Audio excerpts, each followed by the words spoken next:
They thought they had captured a primitive human. They strapped her to their table, ran their tests, and watched her die at exactly 400 hours 37 minutes Galactic Standard. Then she opened her eyes and asked if she'd missed anything interesting. This is what happens when you mistake humanity's greatest strength for weakness. The Mind Ripper slid from the void. Scanners painted the lone transport, tracing its pathetic arc through dead space. On the bridge, the Zenthari crew watched. One called it a collection of welded spare parts. The lieutenant barely showed interest. Commander Vex monitored the data. They spoke of 17 prior cases. Each human subject was a line in their logs. Pain was data to them. Suffering was research. Vex gave the order. He called it entertainment through stress testing. It was a clinical decision. The tractor beam took the transport without effort. The human vessel's defenses meant nothing here. Boarders moved through airlocks. They found a single occupant, Luna Hayes. She offered no resistance. They recorded her calm as weakness. It was a silent compliance they misunderstood. They took her to the lab. The crew's talk revealed their entire frame of mind. Humans were puzzles, biological equations to be solved. They expected her to break like the others. The Mind Ripper jumped to warp. It left no trace of the event. No witnesses remained. The ship cut through the dark. Inside, Luna Hayes went without protest. The Zenthari noted her vital signs. Steady, too steady for their expectations. They discussed the previous subjects. Each had screamed. Each had fought. This one was different. They did not see it yet. On the bridge, Vex watched the stars streak by. He felt a moment of satisfaction. Another specimen. Another set of data points. His crew shared the sentiment. They spoke in low tones, professional, detached. They had a job to do. Science required sacrifice. Their sacrifice, not theirs. The transport drifted away behind them, empty, scanned, forgotten. The Zenthari had what they wanted. They had their 18th subject. They had their experiment. They did not consider what they might have brought aboard. Not a victim, not a puzzle. Something else entirely. The lab doors closed on Luna Hayes. The Zenthari began their preparations. Instruments were calibrated. Monitors were set. They noted her breathing, regular, unafraid. They marked it as anomaly 1. They did not understand it was a warning. The ship moved on. The crew returned to their stations. The operation was routine by now. They had done this 17 times. They expected the same results. They did not expect to be the ones studied. They did not expect the lesson waiting for them. The Mind Ripper flew on, carrying its cargo, carrying its mistake. The laboratory lights came on, harsh and white. They showed the examination table. It was built for multiple species. Restraints adjusted automatically. They fit around Luna's limbs without a sound. The surface was cold metal. It gleamed under the ceiling fixtures. Dr. Currit stood at the main console. His hands moved across the controls. He did not look at the subject. Assistants Titan and Bane took positions on either side. Their expressions were neutral, professional. They watched the monitors. They noted the readings. Nurse Grizz prepared the instruments. Multiple arms moved with practice speed, syringes, probes, neural connectors. Each device was checked, calibrated. The equipment was not made for humans alone. Settings showed symbols for dozens of species. The Zenthari had done this before. Many times Luna lay still. Her eyes were open. She studied the ceiling, the vents, the light fixtures. She showed no strain against the restraints. Her breathing was even, too even. Then she spoke. Her voice was dry, unimpressed. "Nice place you have here, Doc." Currit did not look up from his screen. He made a note. Heart rate elevated, brain activity stable. He logged it as baseline. Expected stress response, human defiance, pattern number 7 in their files. He ordered the first test sequence. His voice was flat, no emotion. He treated her like machinery, a complex system to be measured, pushed, understood. Luna's eyes tracked the instruments. She watched Nurse Grizz select a neural stimulator. She saw Athena adjusting field generators. Her expression held curiosity. Not fear, not anger, just observation. The team began their official log. Subject 18, human female. Designation Hayes. They entered her vital signs. They noted her verbal response. They categorized it. Defiance. They did not question its calm delivery. Currit called for environmental adjustments. The room temperature dropped. Humidity levels shifted. They were testing physiological limits. Luna's skin showed goosebumps, but her breathing did not change. Bane moved closer. He scanned her pupils. They were dilated. Normal stress response. But her focus was sharp. She was looking past him. At the control panels. At the readouts, Than prepared the first injection, a compound designed to heighten neural sensitivity. It would make the pain clearer. More data points. More precise measurements. Luna watched the needle. She did not flinch. She said nothing more, but her eyes kept moving, taking in the room, the equipment.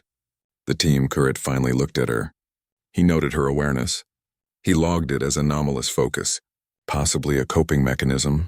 He did not consider it a threat. The instruments hummed to life. Field stabilized, sensors aligned. The table adjusted its incline. Luna's position shifted slightly. She remained relaxed, almost compliant. Nurse Grizz attached biometric leads. They stuck to her skin. They showed heart rhythm, brain waves, muscle tension, all within expected ranges for a captive. But her calm was noted. It was unusual. Not yet concerning, the team was ready. Currit gave the nod. The first test could begin. They expected screams. They expected breakdown. They did not expect what came next. The neural stimulator activated. It flooded her system with targeted pain signals. Every nerve reported agony. The reading showed her heart rate at 180 beats per minute. Her breathing remained steady. It did not hitch. It did not falter. The neurological assault was maximum. It should have broken her. She spoke through the pain. Her voice was strained but clear. She asked about their research methodology. She questioned their professional standards. Dr. Currit recorded the data. He marked it as unprecedented coherence. No subject had ever spoken during the stimulus, let alone questioned their methods. The bone compression device engaged. It applied gradual pressure to her skeletal structure. The sound of stressed bone echoed in the sterile room. Luna continued speaking. Her words were clipped, tight with agony, but they were words. Not screams. She observed their actions. She said they always made the same adjustments to the device, the same settings, the same sequence. Deanne checked the calibration logs immediately. He found no anomalies. The settings were identical to previous sessions. Exactly as she said, the team exchanged glances. Their confidence showed its first crack. This was not in the behavioral models. Humans were supposed to break. They were supposed to provide data on collapse, not critique the experimental design. Luna's eyes tracked their movements. She noted their confusion. She spoke again. Her voice was a controlled exhale. She said pain becomes background noise after a certain point. It was a human expression. It was also a fact, one their instruments confirmed. Her body was under extreme stress. Her mind was not. Dr. Currit increased the stimulus. He pushed it beyond recommended safety parameters. The neural fields intensified. The bone pressure increased. Her body should have entered shock.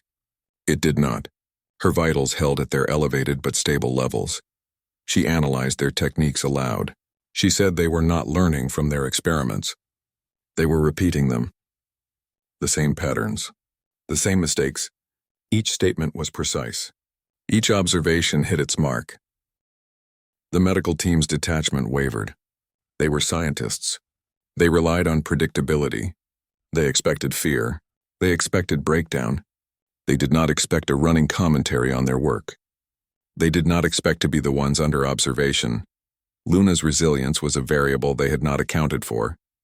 Their models were built on previous human reactions, screams, begging, loss of consciousness. This was different. This was something new, something their data could not explain. The equipment hummed at its maximum output. The room was filled with the sound of machinery and her calm, pained voice. She was enduring what should have been unendurable. She was aware when she should have been broken. The Xanthari had captured a human. They had not considered what kind of human. They had not considered that she might be studying them. Words came between gasps of pain. Luna quoted human historical figures. Winston Churchill, Ernest Hemingway. Her voice strained but clear. She said humans are notoriously bad at knowing when they are beaten. The researchers exchanged glances. This contradicted all previous human subject behavior patterns. Their database showed 17 cases of breakdowns, not running commentary on their own weakness. Dr. Curate increased stimulus levels. He pushed beyond recommended safety parameters. The neural fields intensified. The bone compression device pressed harder. Luna's body should have entered shock according to all Zenthari medical models. It did not. Her vitals held at their elevated state. She was enduring what should have been unendurable. Instead of screaming, she analyzed their techniques. She said they always set the neural stimulator to the same frequency. Bain reviewed the equipment logs immediately. His fingers moved across the console. He confirmed identical settings across multiple sessions. The patterns were exact, the same sequence every time. Luna suggested they were not learning from their experiments. They were merely repeating them. The medical team's confidence began to fracture. Their predictions were failing. Their models were breaking. This human was not following the script. She was rewriting it. Curate's professional detachment showed its first crack. He ordered maximum intensity. His voice held a new edge, determination to break the anomalous results. The machinery responded. The hum in the room deepened. The lights on the consoles glowed red. Warning indicators flashed. They were pushing into untested territory. Luna's body convulsed against the restraints. The pain should have been absolute. It should have been all-consuming. Yet her eyes remained focused. They tracked the researchers. They noted their reactions.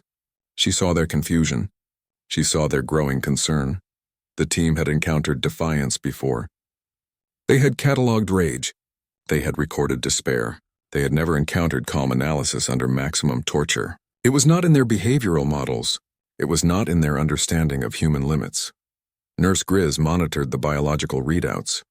Cellular stress was extreme. Neurological overload was evident. But coherence remained. Consciousness held. It made no scientific sense. It defied all their research. Luna spoke through clenched teeth. She quoted their own research manual. She cited chapter and verse on human collapse thresholds. She knew their work better than they did. She was using their knowledge against them. It was a form of psychological warfare they had not anticipated. The Zenthari were scientists. They believed in data. They believed in predictable outcomes. This human was introducing variables they could not control, variables they could not measure. Their confidence was not just shaking. It was crumbling. Curate watched the monitors. He saw the numbers. He saw the patterns. They all pointed to imminent system failure. They all pointed to death.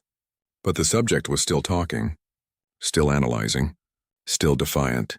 The team realized they were not in control of this experiment. They were participants in it. They were being tested as much as she was. Their methods were being examined. Their limitations were being exposed. Maximum intensity continued. The room was filled with the sound of machinery at its limit, with the sound of a human voice refusing to break. The Zenthari had wanted data on human resilience. They were getting it. They just did not understand what it meant. The neural stimulator reached its maximum setting. The level should have induced immediate unconsciousness. Luna's body convulsed violently against the restraints. Her limbs strained against the metal clasps. The monitors showed her vital signs becoming erratic. Heart rhythm fractured into chaos. Brain activity spiked in unnatural patterns. The physical stress was pushing her systems beyond their limits. Dr. Curate watched the data stream across his screen. He declared they were witnessing the final stages of human collapse. His voice held clinical satisfaction. The experiment was proceeding as predicted. The bone compression device approached critical pressure thresholds. The sound of stressed tissue filled the quiet room. It was a low, terrible groaning. Luna spoke through clenched teeth. Her voice was a ragged whisper. Most subjects lose consciousness within minutes, right? She quoted their own research manual verbatim. Chapter 4, Section 12. The exact phrasing. The researchers shifted uncomfortably. Their eyes met across the console. This was not in the protocol. Subjects did not quote their procedures while dying. The medical monitors confirmed cellular breakdown. Neurological failure swept through her systems. Nurse Grizz monitored the biological collapse. She confirmed all life signs were deteriorating rapidly. No heartbeat. No brain activity. Cellular regeneration had ceased. The flat lines on the screens were absolute. The scanner showed no biological function remained. Luna's last words cut through the hum of machinery. See you in 37 minutes. The statement hung in the air. It made no scientific sense. Death was irreversible. The team recorded the time with mechanical precision. 400 hours 37 minutes Galactic Standard. They logged it as the end of Subject 18. Another successful experiment. Another data point in their research. The room fell silent. The equipment powered down automatically. The neural stimulator retracted. The bone compression device released its pressure. Luna's body lay still on the table. The restraints remained in place. The Xanthari team began their post-experiment procedures. They had seen this 17 times before. The outcome was always the same. Dr. Curate made final notes in the log. Subject expired under maximum stress testing. All systems shut down according to predicted models. He did not mention her final words. He categorized them as neurological misfiring, dying brain activity, nothing more. The team's discomfort faded into professional routine. They had a procedure to follow, a body to dispose of, data to analyze. Nurse Grizz prepared the remains for disposal. She noted the complete absence of life signs. The scanners showed no cellular activity, no metabolic processes. The body was biologically inert.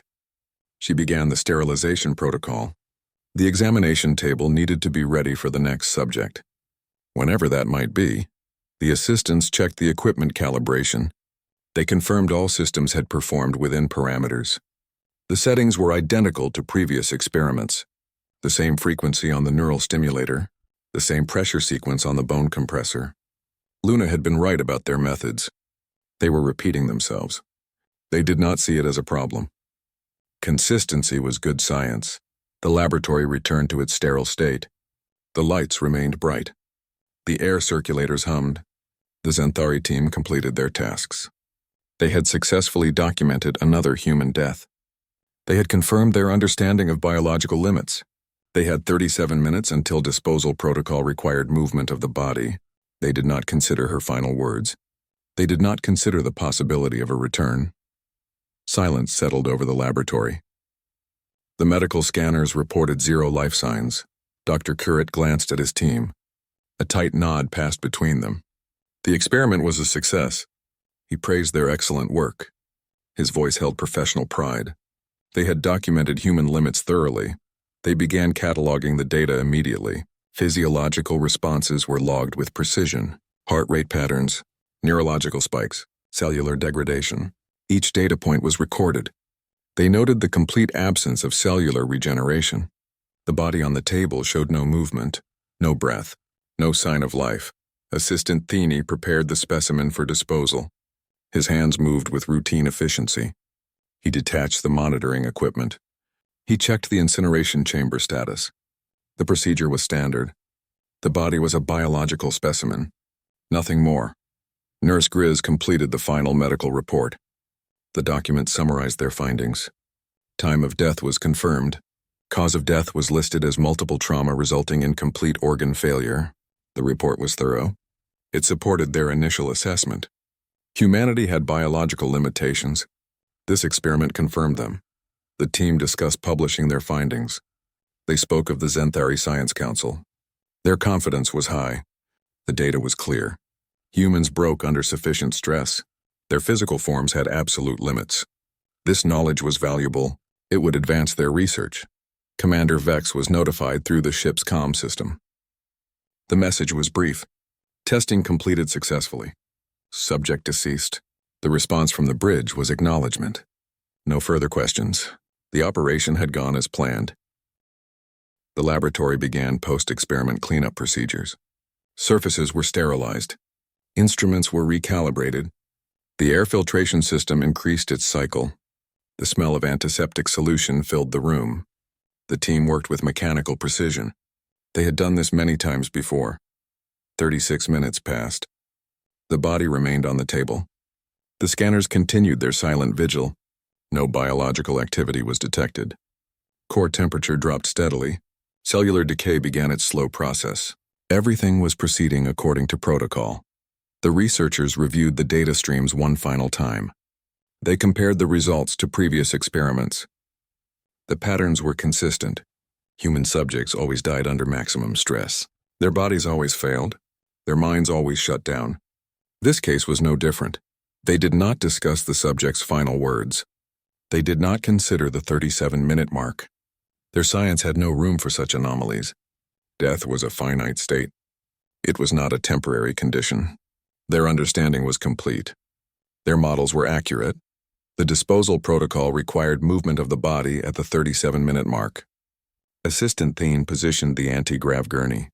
Nurse Grizz prepared the biological containment field. Dr. Koret signed the final authorization. The experiment was over. The data was secure. The subject was ready for incineration.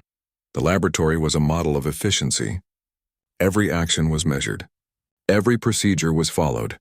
The team's detachment was absolute. They saw a successful experiment. They did not see the warning signs. They did not see the calm before the storm. The clocks on the wall ticked toward the 37-minute mark. The team continued their work. They discussed future research directions. They considered modifications to the testing protocols. They were scientists. They looked forward. They did not look back. The body lay still on the metal table.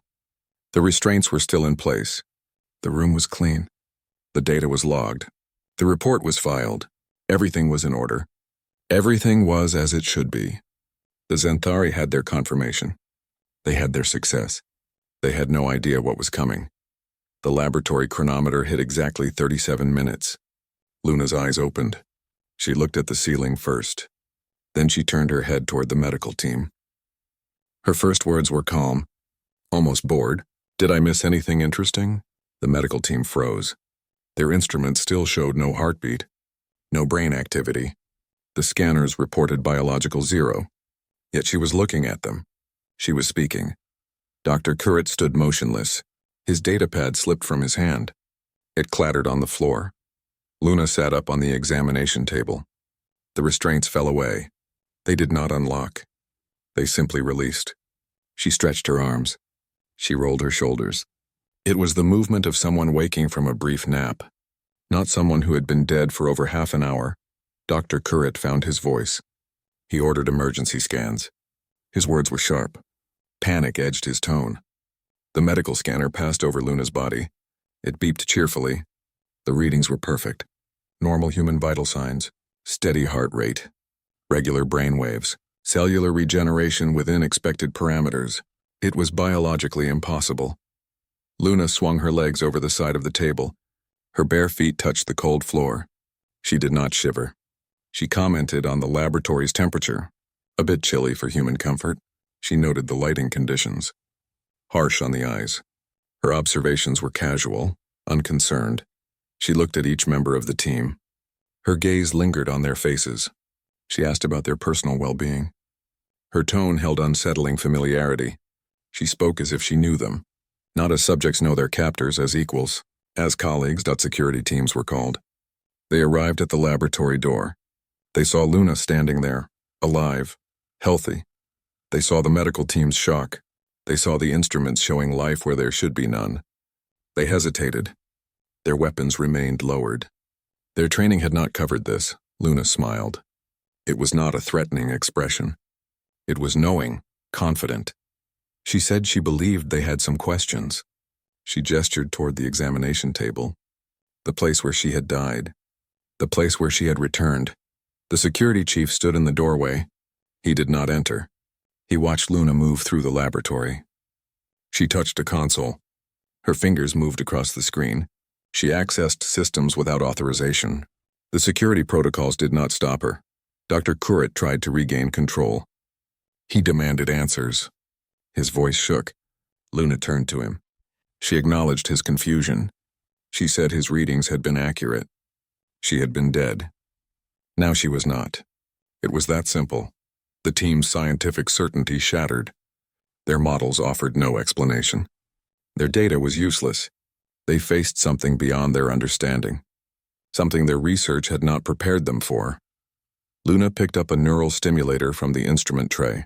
She examined it with detached curiosity. She commented on its design. She noted its efficiency. She spoke like a professional reviewing a colleague's work. The security team remained at the door. Their hesitation was complete. They were trained to handle threats. They were not trained to handle miracles. They watched Luna move through their sterile laboratory. She was calm. She was in control. She was rewriting their reality with every breath. The laboratory was silent except for the hum of machinery. The medical scanners continued their cheerful beeping. They reported life where there had been death. They reported the impossible as fact. The Zentari stood surrounded by their technology, their knowledge, their certainty, and none of it mattered. Luna's eyes moved across the medical team. She focused first on Dr. Currit. Her voice was flat. That academy scar still bothers you in cold weather, doesn't it? Currit's hand went to his thigh. A reflexive gesture. His face lost its professional mask. The scar was old, a training accident from decades past. No one on board knew about it. No one. She turned to Assistant Thane. Your stimulant problem began after your third promotion. Thane's breathing stopped. His fingers tightened on the console. The habit was his deepest secret, hidden behind medical clearances and false reports. He had never spoken of it, not to anyone. Her gaze settled on Bane. You've changed your identity 3 times since joining the program. Bane took a step back. His eyes widened. The identity shifts were buried under layers of security. Level 9 clearance material, not something a human prisoner should know, not something anyone should know. Each revelation hit its mark. Surgical precision, personal vulnerabilities laid bare. The researchers stood frozen. Their professional detachment shattered. They were exposed. Naked before this human they had tortured. This human who should be dead, Luna continued. She described their family histories. She knew their career choices, their secret insecurities. She spoke of private shames and hidden regrets. Each detail was accurate. Each fact was true. The team realized she possessed level 9 clearance information, the highest security tier, reserved for senior command staff, impossible for an outsider to access. She explained she learned these details during her 37 minutes elsewhere, the place she went after death, the place beyond their understanding. Her voice remained calm, almost conversational. She was sharing facts, not threats. The effect was more devastating because of it. The laboratory's security systems began malfunctioning. Lights flickered. Console screens glitched. Doors slid open and closed without command. The environment itself seemed to rebel. The sterile certainty of the lab was breaking down. Reality was becoming fluid, unstable. Luna asked a simple question. Does it not concern you that I know your secrets better than you do? The words hung in the air. The researchers had no answer. Their confidence was gone. Their control was gone. They were scientists who had lost their science. They were captors who had become the captured. The security team at the door hesitated further. Their weapons felt useless. How do you fight someone who knows your deepest secrets? How do you contain someone who has already died and returned? Luna moved through the laboratory. She touched a malfunctioning console. It stabilized under her hand. She looked at the terrified researchers. She was not smiling. She was not threatening. She was simply present, a fact they could not explain, a reality they could not deny. The ship's systems continued their erratic behavior. Alarms sounded without cause. Environmental controls shifted randomly. The Zentari technology was failing around them. Their security was compromised. Their knowledge was worthless. Their prisoner was in control. The researchers stood surrounded by their broken science. Their data was meaningless.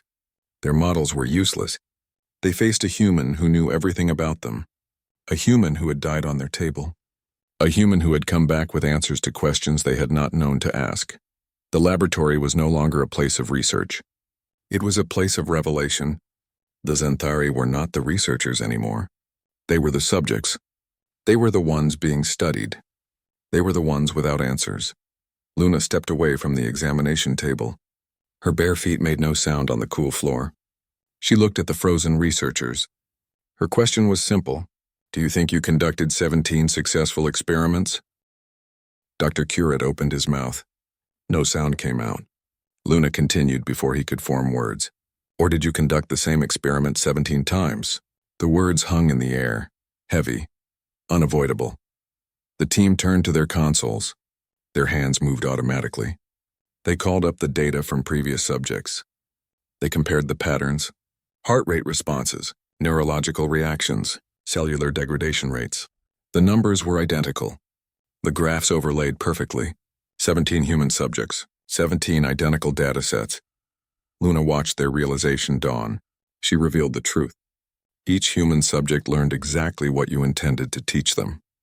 They learned about pain thresholds, biological limitations, stress responses, but they also learned everything about you, your methods, your technology, your weaknesses. She moved toward the main console. Her fingers brushed the screen. This is not my first time at this particular rodeo. The casual phrase landed like a hammer blow in the sterile room. The researchers stared at her. Their understanding of reality shifted. Cracks appeared in their scientific certainty. The realization settled over them. Humanity might be researching the researchers. They were not the masters of this experiment.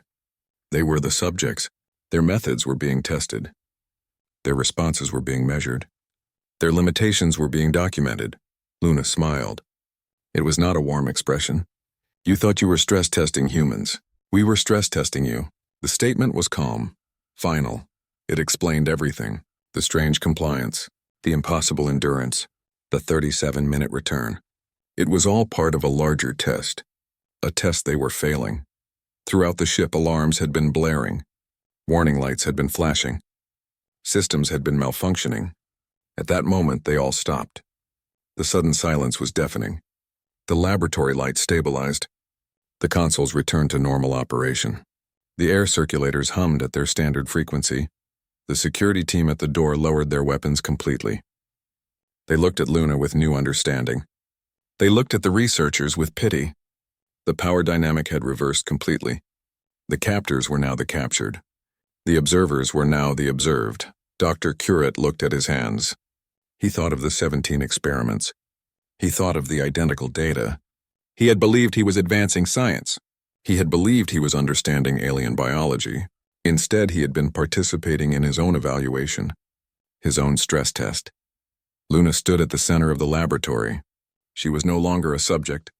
She was an examiner. Her evaluation was complete. Her data was collected. The Xanthari had performed exactly as expected. They had followed their protocols.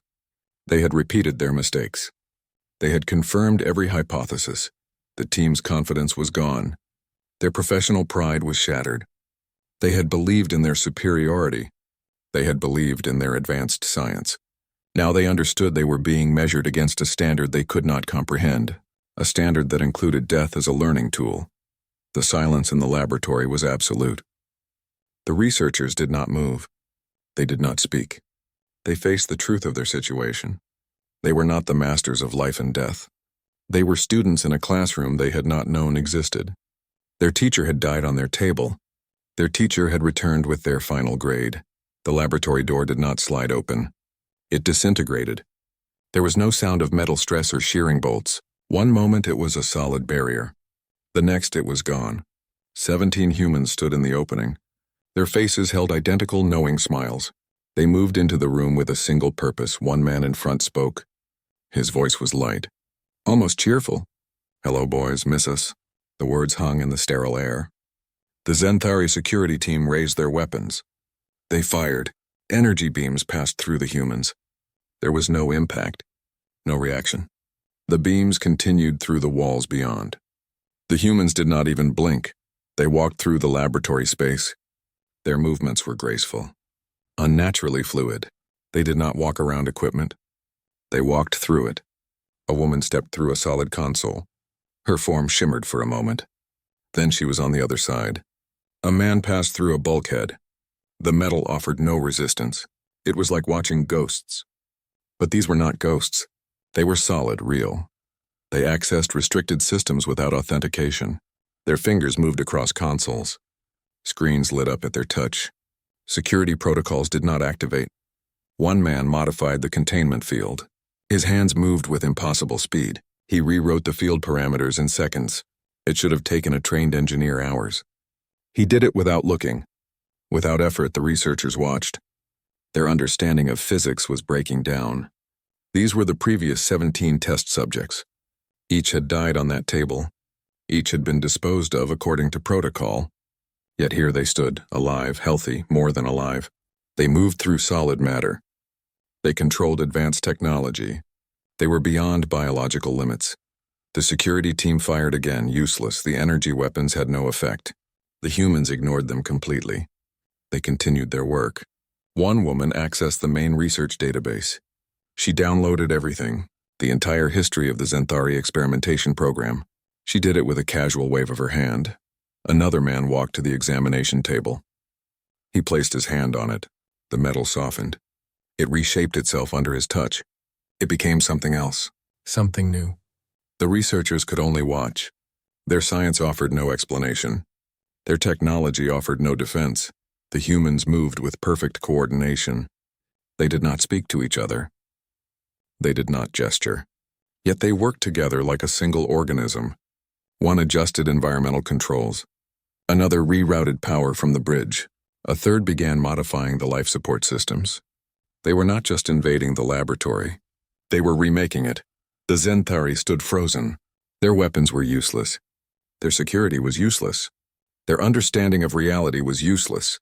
They faced beings who could walk through walls. Beings who could control their technology better than they could. Beings who had died on their table and returned with new abilities. The humans finished their tasks. They turned as one. Their identical smiles never faded. They looked at the terrified researchers. They looked at the helpless security team. They had taken complete control of the laboratory. They had done it without violence, without resistance. They had simply changed the rules of existence. The lead human nodded to Luna. She nodded back. They were not prisoners anymore. They were not subjects. They were masters of this space, masters of this ship. The Zenthari were just spectators now, spectators in their own laboratory, watching their own technology serve new masters, watching their own reality be rewritten before their eyes. The experiments were over. The lesson was beginning. Commander Vex watched his console. The life sign readings made no sense. They showed 18 human biosignatures. The ship held only one human prisoner. The system was not malfunctioning. It was reporting clear data. 18 heartbeats, 18 brainwave patterns, all human, all aboard his ship. Engineering contacted the bridge. Their report was frantic. Humans were walking through bulkheads. They passed through sealed doors. Solid matter offered no resistance. They moved like ghosts but left physical effects. Consoles activated at their touch. Systems responded to their presence. Weapon systems went offline. No warning lights. No error messages. The tactical station reported complete shutdown. Power remained available. The systems simply refused to function. They would not target the human signatures. They would not respond to Zenthari commands. Navigation reported unauthorized course changes. The ship was altering trajectory. The helm was not responding. The new heading was not in the flight plan. It was taking them toward unknown space, toward coordinates not in their charts. The navigation computer accepted the changes without protest. Vex ordered lockdown procedures. His voice was tight. He used his command codes. The ship did not respond. The lockdown systems remained inactive. Security doors stayed open. Containment fields did not activate. His authority was being ignored. The bridge monitors flickered. They showed humans moving through the ship. They accessed command functions. They operated consoles with familiar ease. Their fingers moved across controls designed for Zenthari hands. The systems responded faster than ever before, faster than Zenthari protocols allowed. A voice came through the comm system. It was calm, human, we've been expecting you. The words hung in the air. They were not threatening. They were matter-of-fact. The voice knew they would be here, knew they would be watching. Vex checked his command console. The response times were impossible. Systems answered human commands in microseconds. They processed Zenthari inputs with noticeable delay. The ship was prioritizing the intruders. It was serving new masters. He looked at his bridge crew. Their faces showed confusion, fear. They were losing control of their ship. They were losing control of their reality. The humans were not just boarding. They were rewriting the ship's fundamental nature. The environmental controls shifted. The air became warmer, more humid, better for human comfort. The lighting softened, less harsh on human eyes. The changes were subtle but deliberate. The ship was adapting to its new occupants. Security teams reported from throughout the vessel. Their weapons were useless. The humans ignored them completely. They walked through energy beams. They passed through physical barriers. They were untouchable, unstoppable. Vex realized the truth. His ship was no longer his. The Mind Ripper had been taken without a shot fired, without a system damaged. It had been transformed. It was now a human vessel. It served human commands. It followed human needs. The bridge crew watched their monitors. They saw humans operating engineering systems. They saw humans accessing scientific databases. They saw humans moving with purpose through every section. They were not invaders. They were crew. They were home. Vex sat in his command chair. It felt different. The systems responded sluggishly to his touch. They answered instantly to human thought. The hierarchy had reversed. The captors had become captives. The observers had become the observed. The ship continued on its new course. The humans had a destination. They had a purpose. Vex could only watch. He could only understand that every assumption was wrong. Every certainty was broken. His command was over. His control was gone. The humans had expected them. The humans were ready. The humans were in charge. Luna stood before Commander Vex on the bridge. Her voice held no pride, no drama, only fact. She told him humanity was not just another species fighting for resources. They were inheritors of infinite knowledge. They carried what others had lost. They remembered what others had forgotten. She described humans as students of death itself. They were the bridge between what is and what could be. Death was not an ending for them. It was a transition, a doorway. They stepped through it willingly. They returned changed. They returned knowing more. She revealed that humans relocate temporarily. They go somewhere outside Zenthari understanding of reality. This place was not a physical location. It was where the rules governing their universe are written and rewritten. It was the source of consciousness, the wellspring of existence itself. Luna stated that humans had endured every extinction event. They had faced annihilation multiple times. Each time they returned with new knowledge, new understanding. This process had happened more times than there were stars in the Zenthari sky. Their history was longer than records could measure. Their resilience was built on cycles of death and return. The Zenthari Empire was merely the latest to attempt understanding humanity. Others had tried before. Others had failed before. They had all made the same mistake. They had seen death as weakness. They had seen mortality as limitation. They had not understood it was strength. It was advantage, Luna smiled. It was a calm expression. You're not the first to try breaking us, just the latest to fail. The words hung in the air. They carried the weight of countless civilizations, countless attempts, countless failures. The Zenthari were not pioneers. They were repeats. They were following a path others had walked before. She explained that each death was a teacher. Each return was a lesson. Humans learned from the experience. They adapted. They evolved. They became more than they were before. Their knowledge grew with each cycle. Their understanding deepened with each transition. The bridge was silent. The crew listened. Their weapons were useless. Their technology was compromised. Their understanding of reality was shattered. They faced a truth they could not process, a concept they could not grasp. Death was not what they thought. Life was not what they believed. Luna moved through the bridge. She touched a console. It responded instantly. She did not look at the readings. She did not need to. She knew what they would show. She knew because she had been where the numbers came from. She had seen the source code. The Zenthari had built an empire on science, on measurable data, on physical laws. They had no framework for this, no equations to explain it, no instruments to measure it. They faced something beyond their comprehension, something that made their technology look primitive, their knowledge look incomplete. Luna stood before the main view screen. The stars moved past. The ship followed its new course. She did not need to pilot it.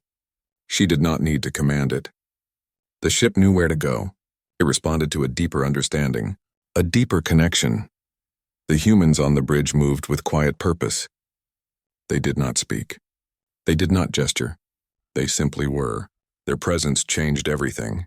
Their understanding rewrote reality around them. The Zenthari could only watch. They could only try to understand. They were students now. Students of a lesson they had not chosen. Students of teachers who had died on their table. Luna stood before the command console. Her hands rested on the smooth surface. She did not need to touch the controls. The ship responded to her presence, to her understanding. She began to speak. Her voice carried across the silent bridge. Each death is another teacher. The words were simple, clear, they carried weight. She explained that humans return from death with knowledge, not random information. Knowledge from the source code of reality itself. They learn the rules that govern existence. They see the framework behind the universe. This process has continued across countless civilizations. Across endless extinction events, humanity has died many times. It has returned many times. The Xanthari experiments were merely another learning opportunity. Another classroom, another lesson. Luna revealed the truth about the 17 previous experiments. They were not failures. They were not tragedies. They were sessions. Each taught humanity more about Xanthari technology, their psychology, their capabilities. The researchers thought they were gathering data. They were actually providing instruction.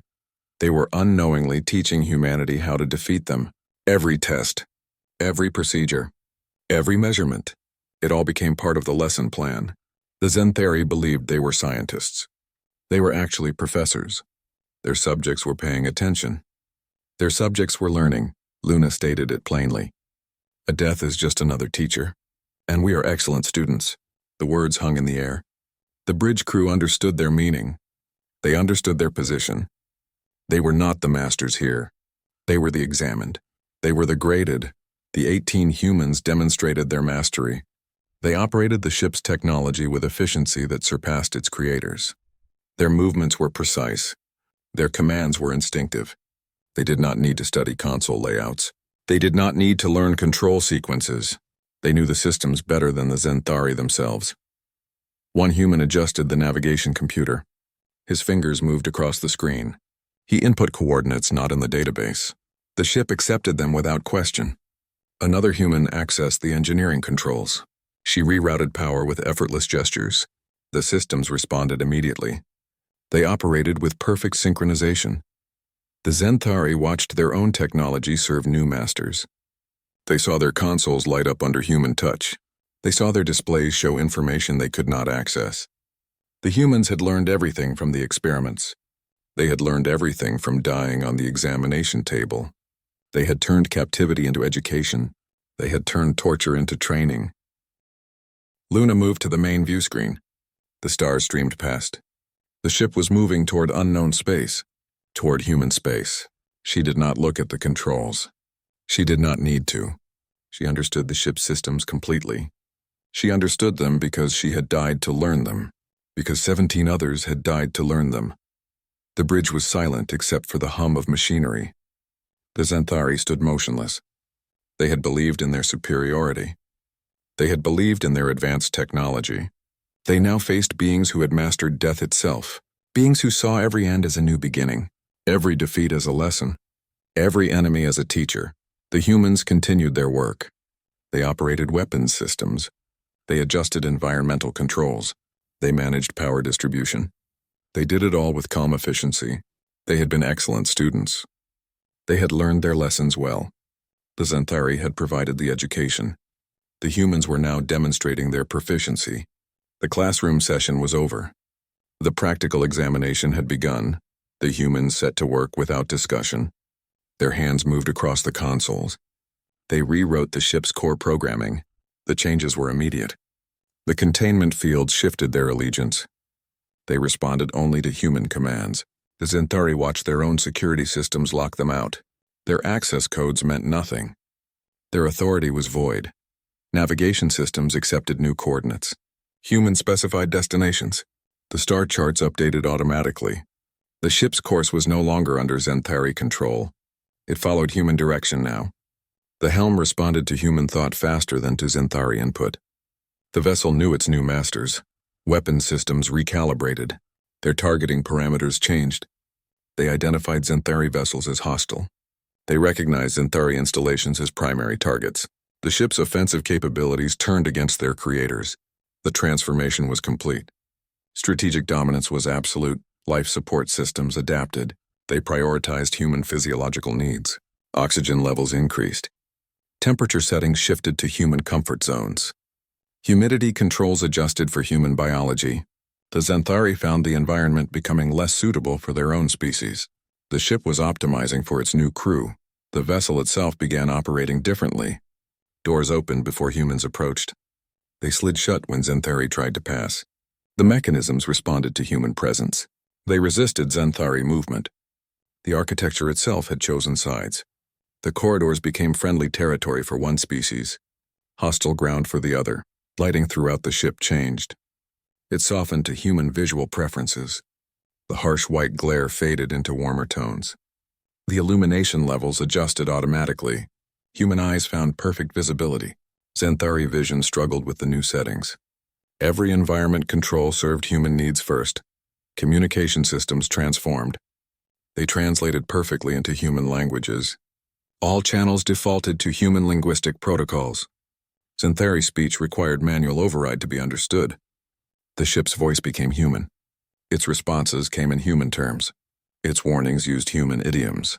The Mind Ripper maintained its physical structure. The outer hull remained unchanged. The internal systems were completely reconfigured. It was a human ship now. It thought in human patterns. It responded to human desires. It protected human interests.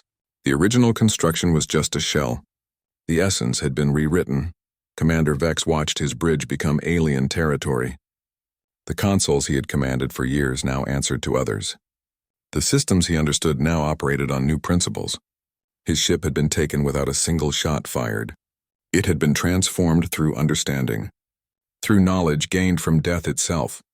The humans moved through the vessel with natural ease. They did not need to learn the controls. They already knew them. They had learned from 17 deaths. They had learned from 37 minutes beyond. They understood the ship better than its builders. They understood reality better than its inhabitants. The transformation was total. The Mind Ripper was no longer a Xanthari vessel. It was a human ship wearing Xanthari skin. It served human purposes. It followed human commands. It protected human lives. The Xanthari were guests aboard their own creation. Guests who could be removed at any moment. Guests who understood nothing of their hosts. The ship continued on its new course. The humans operated it with effortless precision. They had rewritten its reality. They had remade it in their image. The Xanthari could only watch. They could only try to understand how completely they had been outmaneuvered. How thoroughly they had been mastered. Luna moved to the command chair. She did not ask permission. She did not look at Commander Vex. She simply sat. The chair adjusted to her form. The console lights shifted to human-friendly colors. Vex stood frozen beside her. His crew watched from their stations. They were observers now, spectators on their own ship. The humans took positions at the bridge consoles. They operated them with instinctive familiarity. Their fingers moved across controls designed for Xanthari hands. The systems responded instantly. They displayed information in human languages. They followed human command protocols. The transition was seamless, effortless. They spoke to each other in calm voices. They discussed Xanthari tactics. They analyzed Xanthari strategies. Their insights were professional, accurate. They knew enemy procedures better than the enemy knew themselves. They had learned from 17 deaths. They had studied their captors thoroughly. Luna accessed the ship's logs. She reviewed the records of previous human experiments. She saw the data on all 17 subjects. She noted the meticulous documentation, the precise measurements, the careful observations. She complimented the thoroughness of their data collection efforts. Her tone was professional, almost appreciative. She acknowledged good work even from opponents. The humans began downloading the entire Xanthari research database. They did not use consoles. They did not input commands. The data flowed directly to them. They accessed information through means beyond technology. They shared knowledge instantly among themselves. No visible communication occurred. No words were exchanged. Understanding passed between them like thought. Luna announced their destination. They would be taking the ship to human-controlled space. Her voice was matter-of-fact. She did not consult the Xanthari. She did not consider their Yijin. The decision was made. The course was set. The ship was already moving toward the new coordinates. The Xanthari crew realized their new status. They had become the specimens. They were the ones being observed. They were the ones being studied. Their ship was now a laboratory. They were the test subjects. The humans were the researchers. Commander Vex watched his bridge operate without him. His console showed limited access. His commands received delayed responses. The ship prioritized human needs. It served human purposes. His authority was gone. His control was gone. His understanding was gone. The humans moved through their tasks with quiet efficiency. They monitored systems. They adjusted controls. They prepared for the journey ahead. They showed no concern for their former captors. The Xanthari were irrelevant to their operations. They were data points, objects of study. The bridge hummed with activity. Human activity. The lights were softer. The air was warmer. The environment was comfortable for the new crew. Uncomfortable for the old. The ship had chosen its allegiance. It served those who understood it best. Those who had mastered it through death and return. The Xanthari stood at their posts. They did not know what to do. Their training offered no guidance. Their experience provided no answers. They faced a complete reversal of everything they knew. They were prisoners on their own vessel, students in their own classroom, specimens in their own laboratory. Luna sat in the command chair. She watched the stars stream past. She did not need to give orders. The ship knew what to do. The humans knew what to do. They had prepared for this moment through multiple deaths, through endless lessons. They were ready. The Xanthari were not. The hierarchy had been rewritten. The power had shifted completely. The experiment was over. The examination had begun. Luna turned to Commander Vex. Her expression held no threat, only possibility. She offered a choice. Not destruction, not vengeance. They could continue their existence with new understanding. They could learn what humanity truly was. Or they could repeat the cycle. They could keep making the same mistakes. They could keep failing the same test. She revealed this encounter had happened before, across multiple timelines, across different realities. Some Xanthari crews adapted. They became allies. They joined humanity against greater threats. Others repeated the experiment endlessly. They never achieved different results. They never learned the lesson. Luna's voice was calm. The universe keeps giving you this test until you pass it. The words hung in the air. They carried the weight of infinite repetitions, infinite failures. The bridge was silent. The crew listened. They understood the magnitude of the choice. She offered knowledge, information about threats beyond Xanthari comprehension, dangers that could destroy both species, entities that operated outside known physics, forces that required united opposition. Humanity did not just protect itself, it protected existence. It guarded reality against things the Xanthari could not imagine. The crew realized their mistake. They had seen humans as primitive, as subjects. They had not seen them as guardians, as custodians of cosmic knowledge. They had not understood the true scale of the conflict.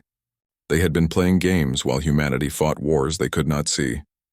Commander Vex faced the decision. He could continue fighting. He could cling to his old understanding. He could reject the new reality. Or he could start learning. He could accept the offer. He could become part of something larger, something beyond his previous comprehension. He looked at his bridge crew. He saw their confusion, their fear. He saw their willingness to follow his lead. He looked at the humans. They stood calm, confident. They offered partnership instead of punishment.